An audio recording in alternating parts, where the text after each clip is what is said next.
I've been doing comedy for 6 years, and I decided I'm going to start doing beauty pageants. I'm going to represent states like Miss Directed Anger, Miss Informed, Miss Demeanor. No, but I feel like a beauty queen. I went to get my eyebrows waxed, and right before the lady's done, she goes, "Mustache too?"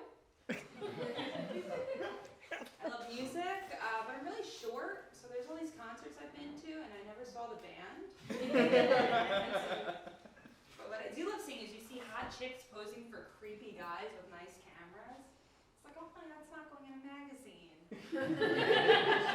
Off to that. Birds of a feather flock together when my friends are stupid. Mentally ill. They don't have voicemail boxes, but if they do, they're full. Like my friend, he's got 3 daughters. He says, "I'm a great dad to all 3 of my girls, even though I only birthed 2 of them." I'm like, "You didn't birth any of them."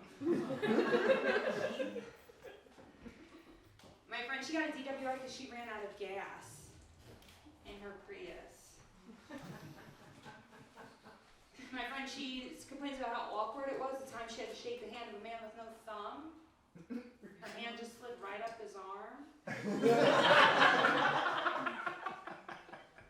My friend's got OCD, and if you have OCD, you have different little quirks. And one of her little quirks is that she can only drive in 5-mile-an-hour increments. So she goes from 50 to 55 to 60 to 65. But she says it gets a little scary around 70, because if you want to accelerate, you have to hit 75. I said it gets a little scary, because you're an Asian woman driving. My friend, she texted me because her goldfish died unexpectedly. I was like, well, if it makes you feel any better, my grandma just died. And that's completely true. My Noni had just celebrated her 91st birthday. Let's give it up for Noni. 91. My grandmother was born in 1930. That's the same year scientists discovered Pluto.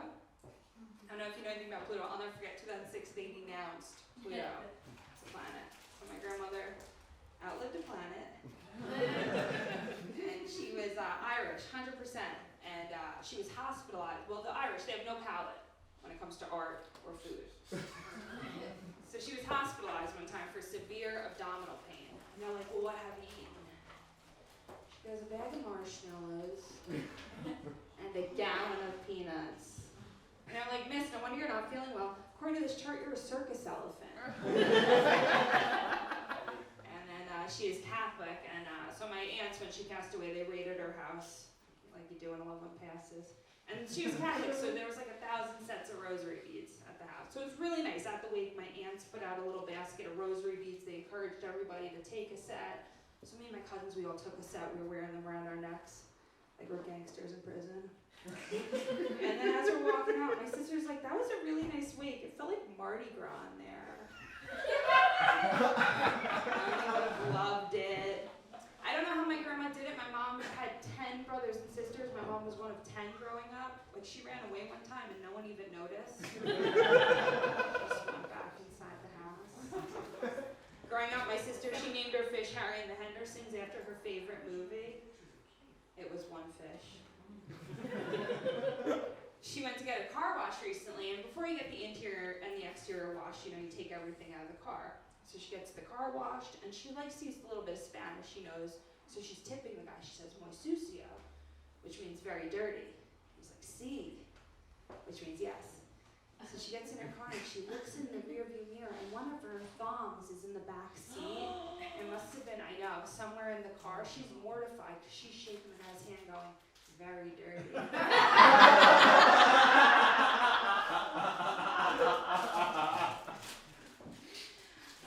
Everyone's got a crazy dad. My dad's the kind of crazy that he's banned from the Walmart in Comac. I was at the Walmart in Comac the other day, picking up a couple things for my dad. And there was no dividers, and the gentleman in front of me doesn't want to pay for my stuff, so he's like, "Where are the dividers?" So the employee, just blank face, goes, "There was an incident." So obviously the divider became a weapon, which I'm not surprised about with a name like Divider.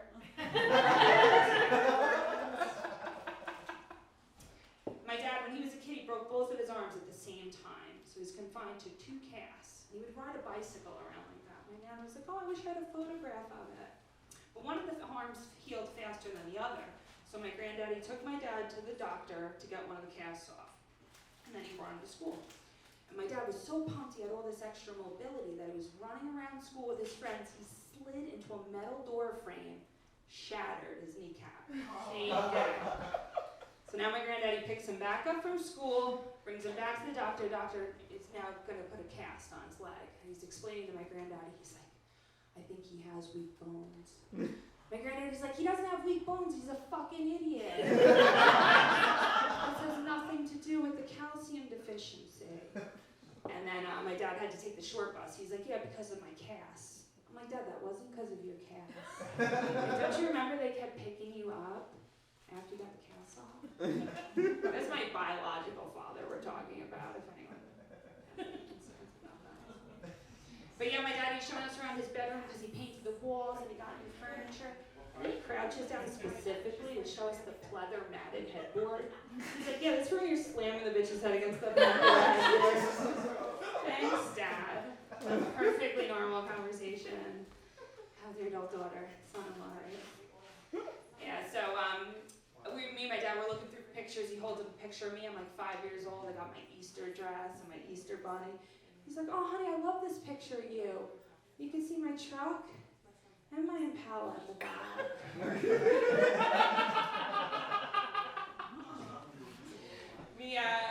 I got married, but I didn't do anything traditional, thank God. Like, I met a lady, she's divorced. She's still paying off her wedding.